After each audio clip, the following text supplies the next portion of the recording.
Good morning. Now, you may notice with me starting off up here, we're not doing it the way we normally do it, okay?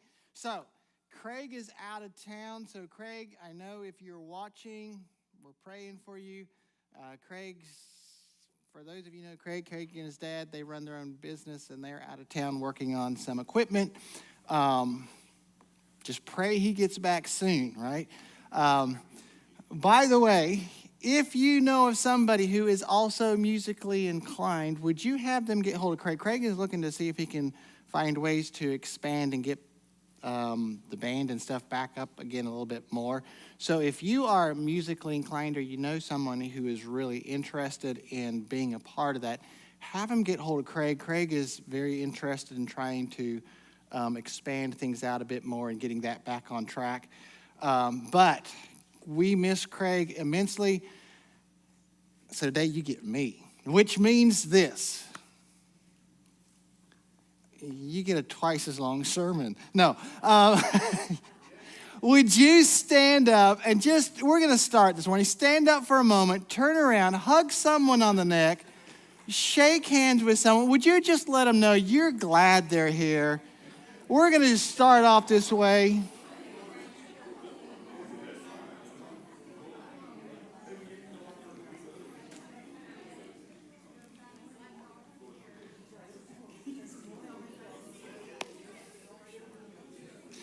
All right, you can go ahead and find your seats. We're going to start this morning, but I'm just going to start by giving you the announcements that we have.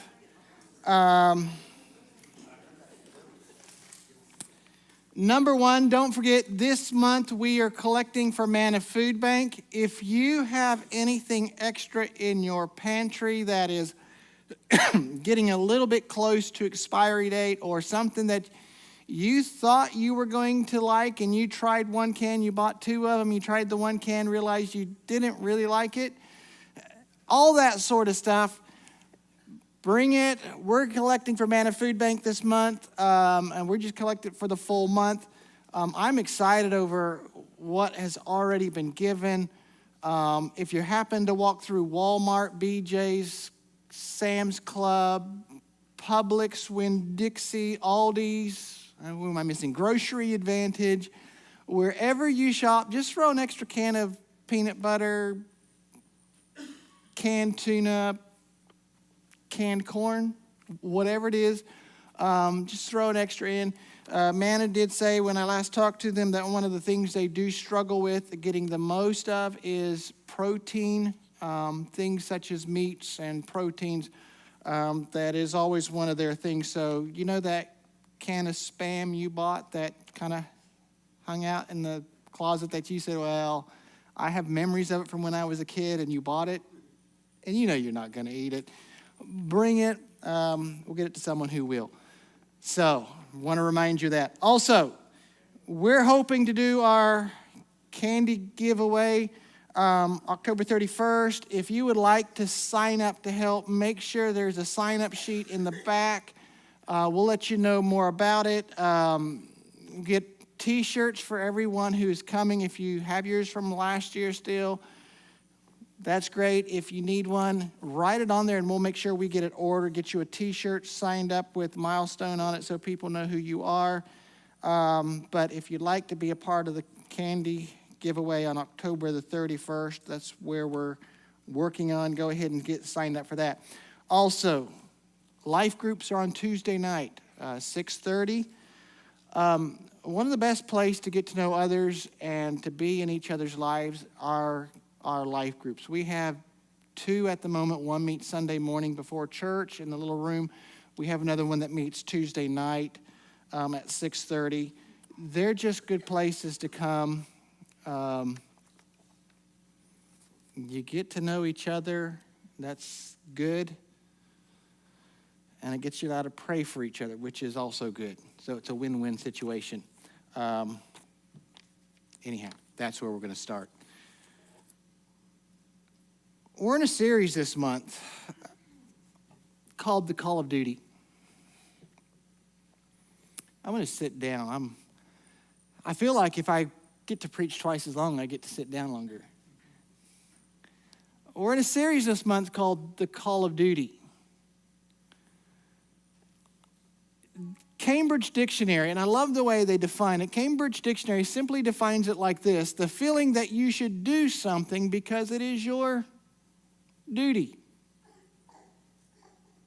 You didn't need someone to come along and say, you need to do this. Or maybe you heard someone say, you know what, we need to do this, and something began to work on you in the back of your mind and says, you know, I need to be a part of that. One of the things that happened when we became followers of Jesus Christ, we were given a call of duty. We were called to greatness. Now, we all want to hear that word, don't we? When you gave your life to Jesus Christ, when you made a commitment to follow him, he looks at you and he says, I've called you to something more than. I want to call you to greatness. And all of us in the back of our mind begin to go, yeah, bring that on. That's exactly what I want. We think of guys who've done amazing things through life and through society, guys who have disrupted society, guys who started great businesses, and we're saying, well, if this is what God wants me, bring it on. But when Jesus began to call us to greatness, he turned the tables upside down. So what we thought he was saying is something different, or what we thought we heard is different than what he was actually saying. We started off 2 weeks ago when Jesus began to look at two of his disciples who began to say, hey, Jesus, we want to become first and second. You're not moving this organization along fast enough, and so we need to move this along a bit more.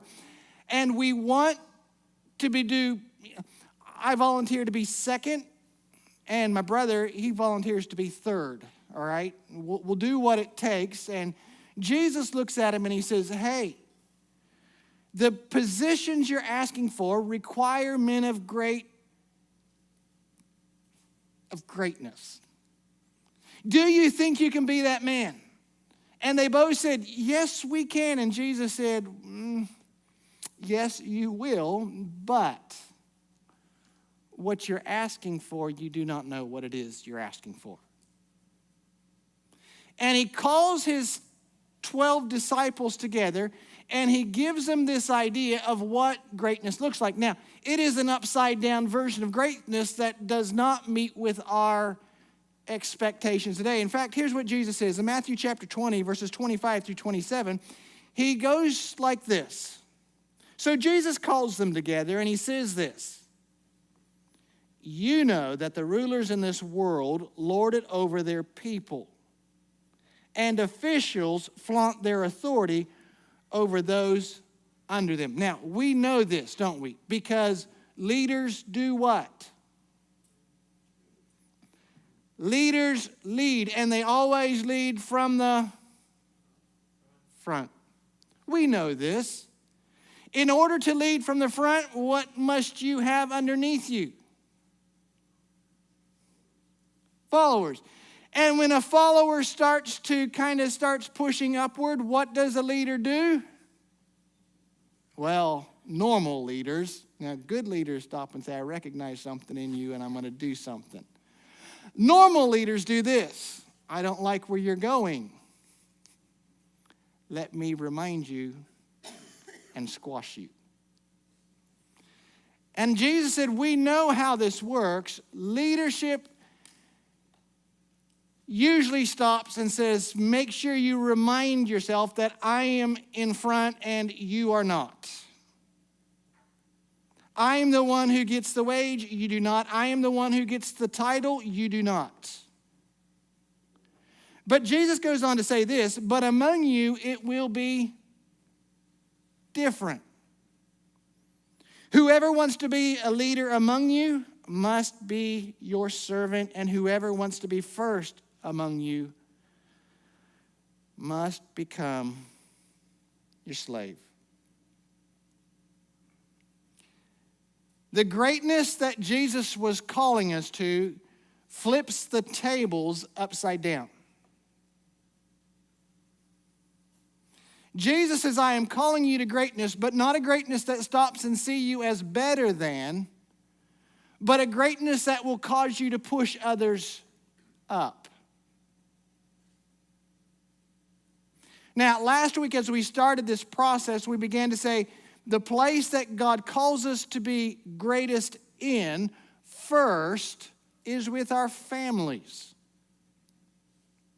The ones that we say we love the most, and yet we behave the worst around.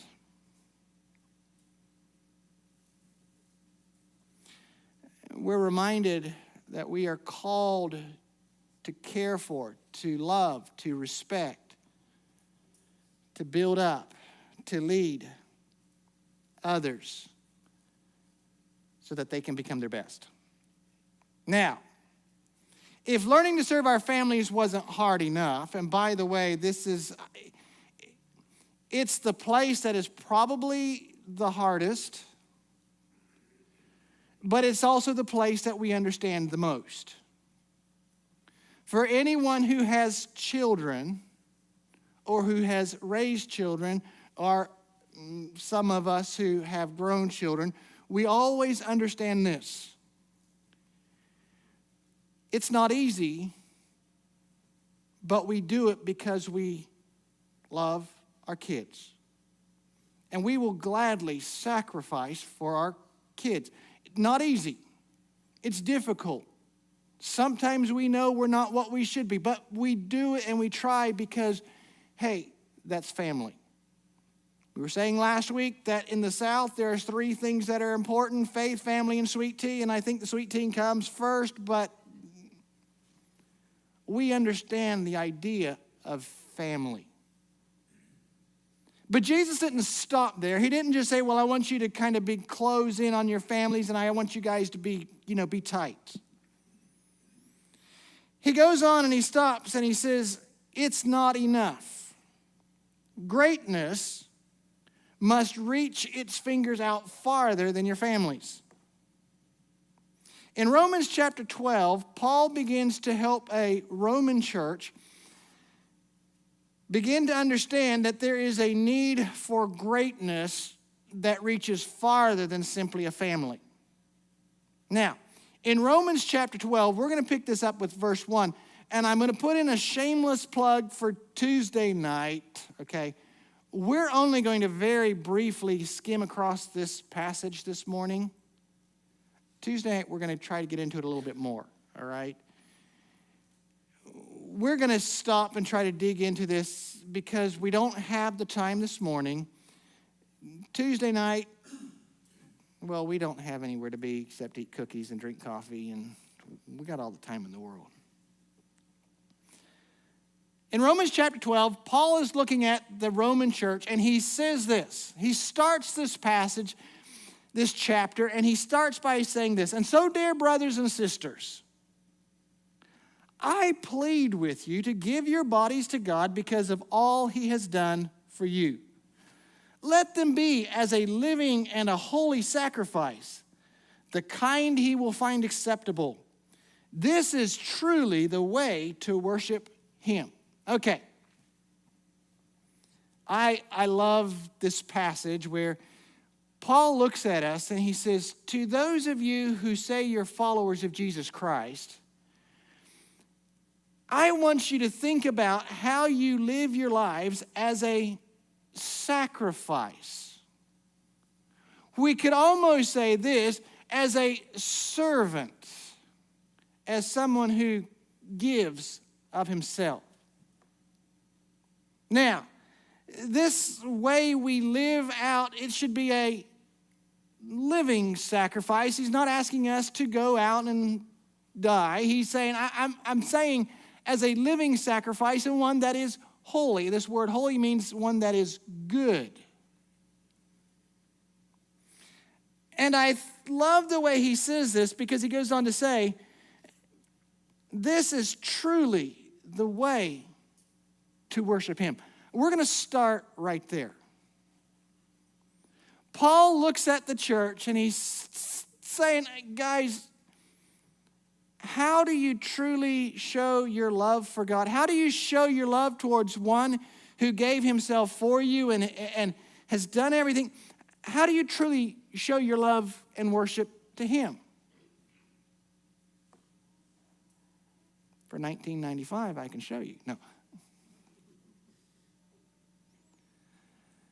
He stops and he reminds them. It does not have to do with any kind of how much you pray, the songs you sing. He begins to say this: there is a way that you live life that truly shows others your love for God. There is a way that we can show our duty to Him. Now, as Paul continues, he stops and he says, there's two different things that I'm going to focus on. One is just going to be a brief mention, and then I'm going to get stuck into the other. Now, he mentions number two because if number two doesn't happen, or number one, it's hard to do number two without the number one. So he goes on into verse 2 and he says this: don't copy the behavior and customs of this world, but let God transform you into a new person by changing the way you think. So Paul starts and he says this: here's how do we truly worship God. One of the things is you have to change your mindset. You need to allow God to change your life by the way you think. Why? Because normal people think normal thoughts. Jesus said earlier, you know that leaders choose to lord it over or choose to be above everyone. You know that those who are in leadership like to flaunt their positions, their titles. They like the name tag on their badge.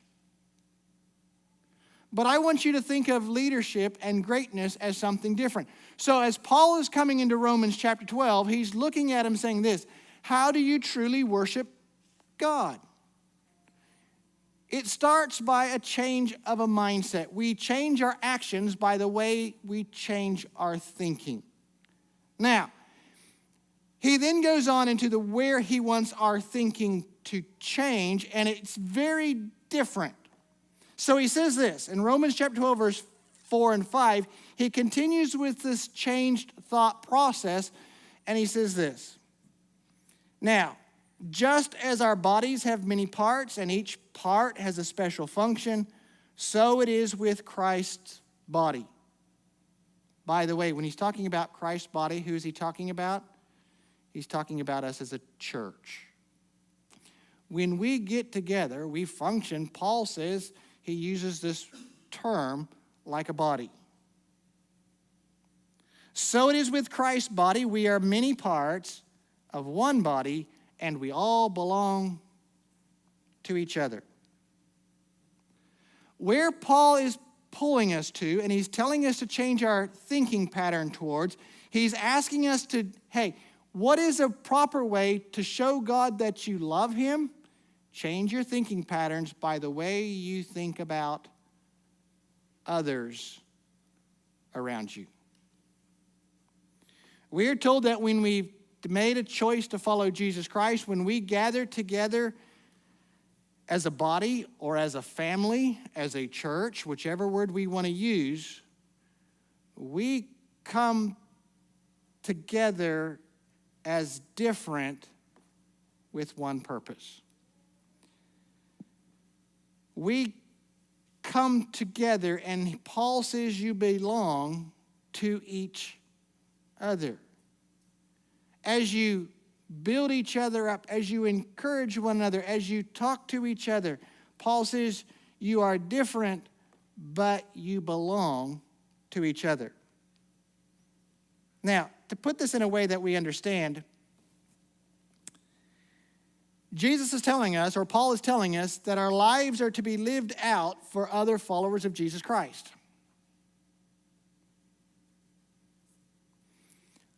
Paul says that when we come to church, our thinking pattern is to stop and, hey, we purposely work on trying to make church as accessible and as comfortable as we can. We put coffee and donuts out because why? Is it spiritual? Does it make you love Jesus more? I don't know, good donuts always do good things. Good coffee always does good things. But there's nothing spiritual about them.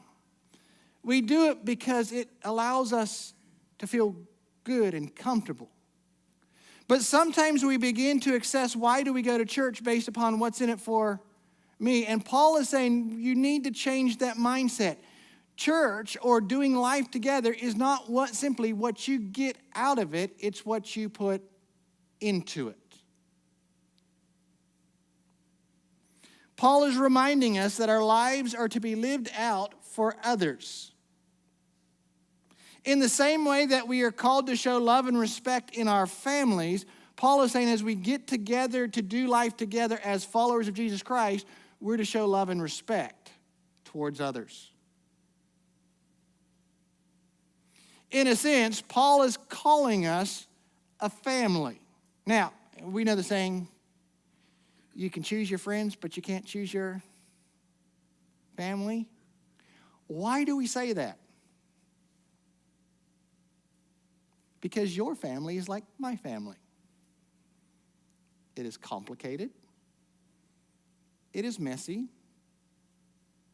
Your family, I could be wrong, but I just am going to assume your family is like my family. In your family, there's people who have differing opinions. There are people who vote different ways. There are people who disagree with you. There are people in your family who think you're the odd one out. And then there's Uncle John and Aunt, and they really are the odd ones out. And we understand that we are not always capable of choosing our families. But we still accept and love and care for our families. Paul is reminding them that as we get together, we are called to do life together as a family. You are to come and be as a body, even when you do not necessarily always see eye to eye. Paul knew this was not going to be easy. So, you know what he does? He methodically goes through chapter 12 and tells us how we should do life together when we get together as a church or as a family or as a body.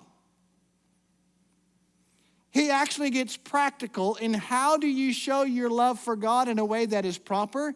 He says, let me show you some practical ways how you love others and care for others and show your love for God. Now, you would think that if we're going to show our love for God, it should be in some great things such as, how much do I feel Him? How deep can I know Him? How much studying? How much can I learn about Him? And by the way, there's nothing wrong with that. But what Paul reminds us is that our service and our love for God is actually practical, not hard, but it's not easy. So he continues on in Romans chapter 12, verse 6, and he starts by saying this. In His grace, God has given us different gifts for doing certain things well. How do you practically show your love for God when you get together with each other? Well, Paul starts and he says this, just let me remind you, each of you are different, and some of you guys are really brilliant in one area that someone else is not. The way that we show our love for God is simply by doing what He has made us to be. The talents, the skills that you have, you are to be. Paul will continue on, and we're not going to look at it all, but Paul continues on by saying, hey, some of you guys are great leaders, lead well. Some of you guys are great generous people, well then be generous. Some of you guys are very hospitable people, be hospitable. Some of you guys know how to stop and listen. Well, then listen well. Paul is not calling us to be spiritual in the fact that you need to get to know God more by learning more. That's always good. But Paul is saying we show our love towards others by being who we are. By taking what I am good at, by listening, by caring, by loving, by sharing, by being whatever it is, and being who he has made me. Paul says to be who we are made to be is actually showing our love for him. He's not done yet. As he continues this, Paul goes on to say this. As you continue to get together with each other and as you use your own abilities of whoever you are for others, if you make the best fried chicken, make the best fried chicken. Do this. Don't just pretend to love each other's. Really love each other. Hate what is wrong. Hold tightly to what is good. Love each other with genuine affection. And take delight in honoring each other. Paul says we need to be real in our care for others.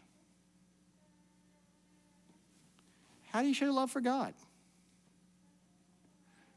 By being real in how you care for others.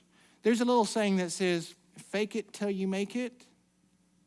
I get it, because there are times when we know we need to do something and we don't feel like doing it and we just do it because. Paul is saying this. Change your thinking pattern so that you can become who God has called you to become. Paul is not calling us to fake it. He's calling us to change our thought process. Don't just pretend to care for others. Truly care for others. Why do we need to change thought pattern? Because I got to be honest, you know who I really am?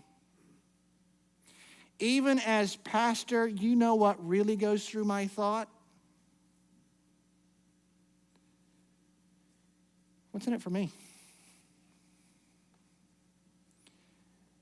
Do I really need to go help them? And you know what I know about you? You struggle with the same things I do. Paul was calling us to change our thought process so that we become not just people who talk about loving each other, but people who put into practice a reality of what it looks like to love each other. He continues on by saying this. In order to help make this possible, Paul goes down to Romans chapter 12, verse 16. And by the way, there's a few verses in between. You notice I'm skipping through. We'll hopefully hit some of those on Tuesday night, okay? But Paul reminds us, how do we really do this? Well, verse 16, he continues with this. Live in harmony with each other. Don't be too proud to enjoy the company of ordinary people. And I love the way he puts this. And don't think you know it all.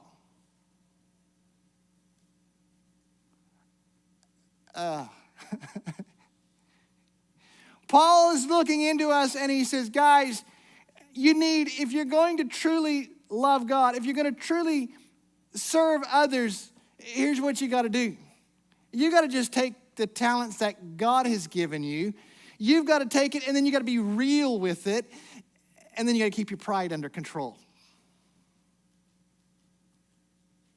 You've got to stop and work to hold your pride, keep it in check, because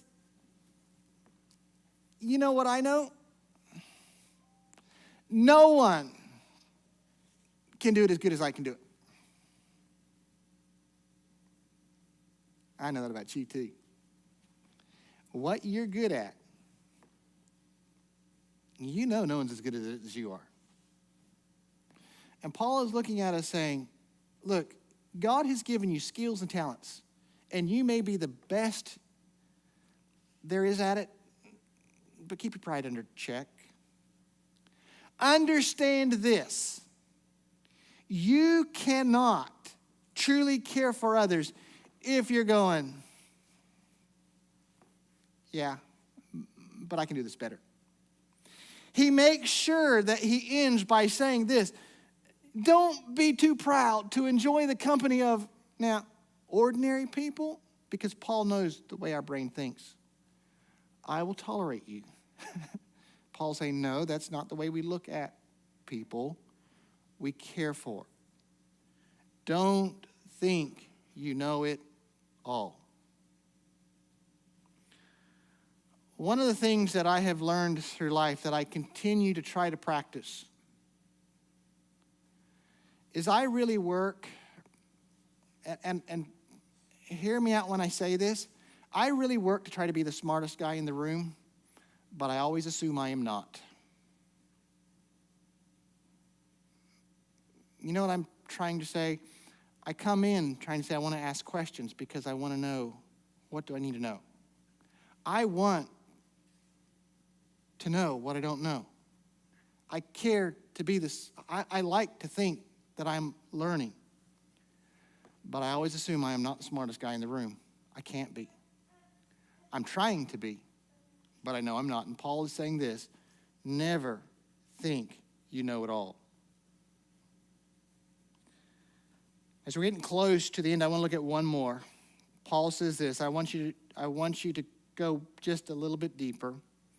As he stops and he says, I want you to use your skill. If you're going to truly love God the way you love God and you love others, take what he's given you and use your gift, who you are. If you are a talker, talk. If you are a handshaker, handshake. If you are a hugger, hug. If you are a fried chicken maker, be a fried chicken. Whatever it is God gives us, use that to care for others. Take that ability, and Paul says, use it to truly care for others, and then keep your pride in check as you use your special skill to help others. But then he goes and he says, I want to kind of conclude with an idea that we should all know. Verse 18, do all that you can to live in peace with everyone. What does our duty look like? What does it mean to truly love God? Paul says, as much as is within your capability, be at peace with everyone. All right. This is a strange statement. Paul is writing to followers of Jesus Christ who he's told them they need to look at and look out for each other as followers of Jesus Christ. Isn't it normal and natural that we all just get along with each other? If I love Jesus and you love Jesus and we love each other, doesn't that mean we just are at peace with each other? I wish it was true.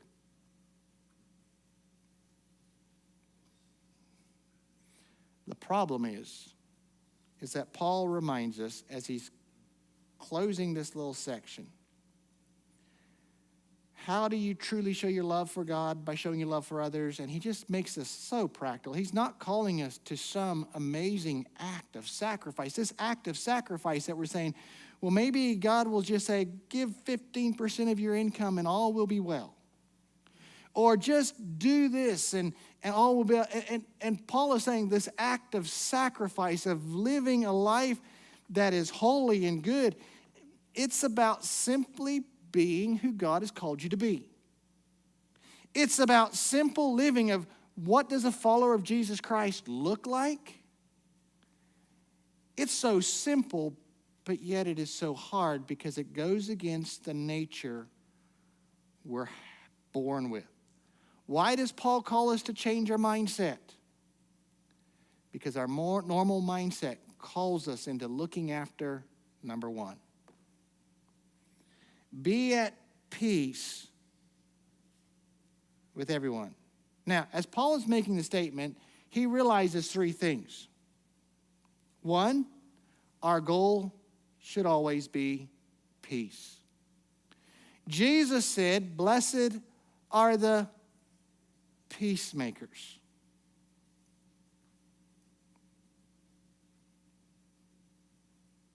There's a problem. none of us want to do what we can to be at peace. We do not seek peace. We seek to be in front. In all that we do, we seek for our team to be the winning team. If you're following football right now, seeking peace is not what you are doing. Now, I don't know about Rusty. He's at that point where it's all right with Alabama there. We're seeking peace this year. But if you're a fan of football, you do not go, I want my team to go out and say, guys, let's all have peace together. You want them to do what? Crush the opposition. If you are in a business or a company, by the way, Apple did not get where it was by looking at IBM going, we just want to make peace with IBM. What did they do? How do we crush the competition? When you go in to vote, what do you do and what are you hoping for? You're hoping in voting for your party to make peace. No, you're not.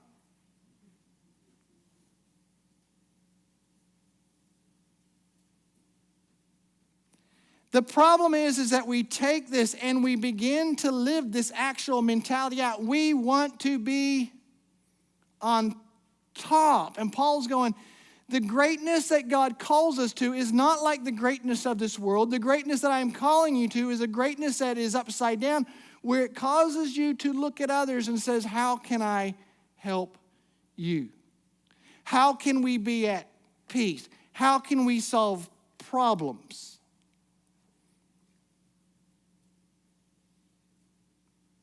So Paul, as he writes this, makes it very clear our goal should always be at peace, but he's also making this very clear statement. Do all that you can to live in peace. Which means what?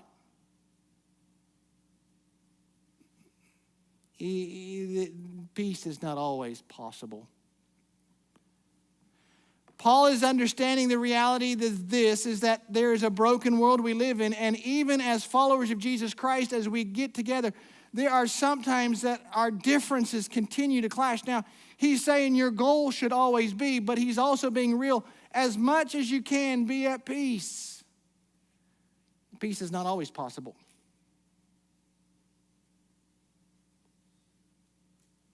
There are times when no matter what you do, you cannot make someone be at peace with you. But Paul is looking at us and he's saying this: do all that you can to be at peace.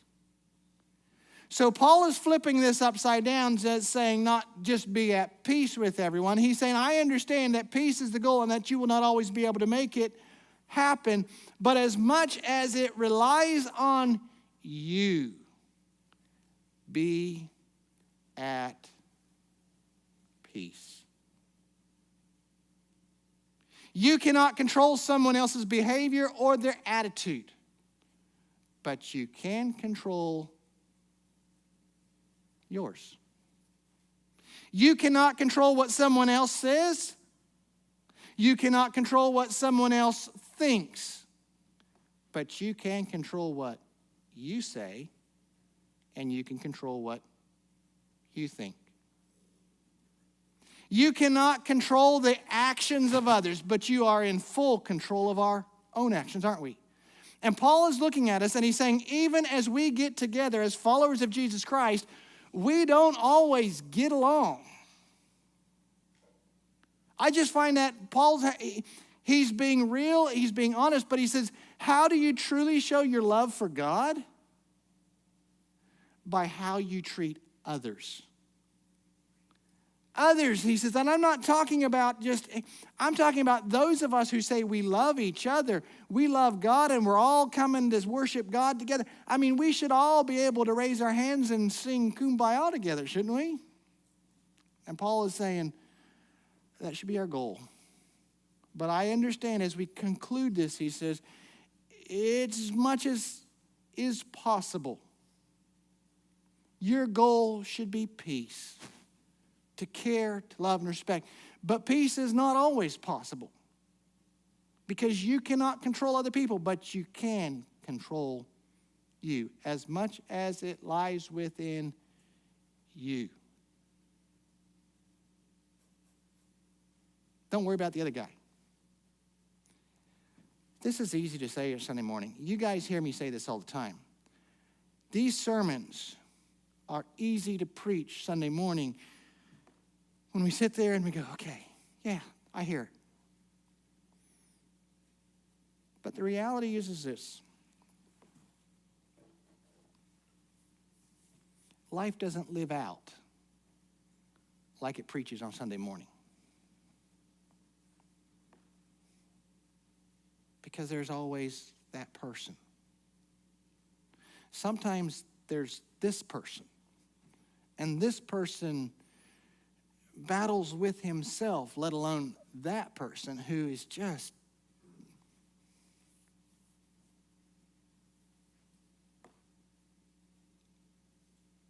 as much as we stop and as much as we want, sometimes there is a reality that things do not match up to the way I desire them to be. But Paul's very clear. Our love for God, our reasonable sacrifice, the way that we sacrifice ourselves in a way that lives itself out, that is good, Paul says happens when we change our mindset in order so that we live out differently before others. We have to change that mindset because if we don't change that mindset, our normal mindset will simply continue to go in what's in it for me. How do I get the most out of it? And Paul is saying we have to change our mindset in order that we can look at how do we care for and serve others. Jesus calls us to greatness. Can I say this? Every person you know who can truly live their life out this way, you admire and you respect them. That doesn't mean we necessarily want to be them, though, does it? Sometimes we can know and admire something and yet find it, I don't know if I can do that. Jesus says, I call you to greatness. But if you're going to learn to be great, you're going to have to know what it means to serve. If you want to know what it means to be great, you're going to have to learn how do you learn to push others up. If you're going to be great, you've got to learn how not to flaunt the gifts and the talents that I've given to you. If you're going to be great,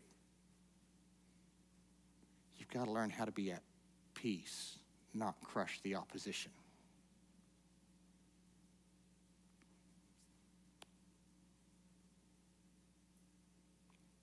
And on that note, come back next week and we will push it even harder because he's not done. We are called to greatness, and we get it. Greatness within our families,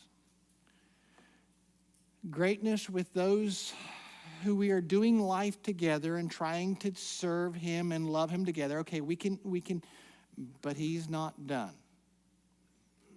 The greatness he calls us to gets uncomfortable, but it changes the world. Dear Heavenly Father, this morning as we get ready to close,